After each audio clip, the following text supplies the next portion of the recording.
Ganjam जिलार Beguniapada block रे कार्यरत सांबादिक मानकु नहीं झाड़ेश्वर पीठरे एक गुरुत्वपूर्ण बैठक अनुष्ठित होईछि।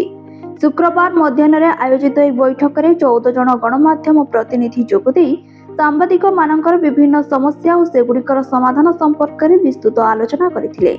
एही अवसर में बाबा श्री दंडीश्वर सांबादिक संघ नाम बेगुनियापड़ा ब्लॉक सांबादिक संघ गठन करा जायथिला।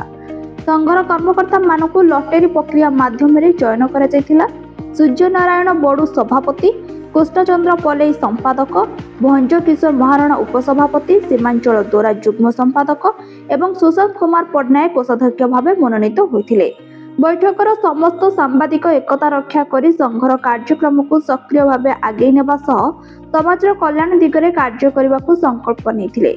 यासह प्रतिवर्ष लटेरी माध्यम संघर कर्मकर्ता चयन कराजिबो एवं प्रति मासरे अति कम थरे एक बैठक आयोजन करबाकू निष्पत्ति होइथिला। बैठक में विजय कुमार नायक, बापनी कुमार मालू, देवाशीष महाराणा, गुलशन कर, भगवान पाढ़ी, संतोष साहू, टुकुना प्रधान, जगबंधु साहू प्रमुख सांबादिक माने उपस्थित थिले।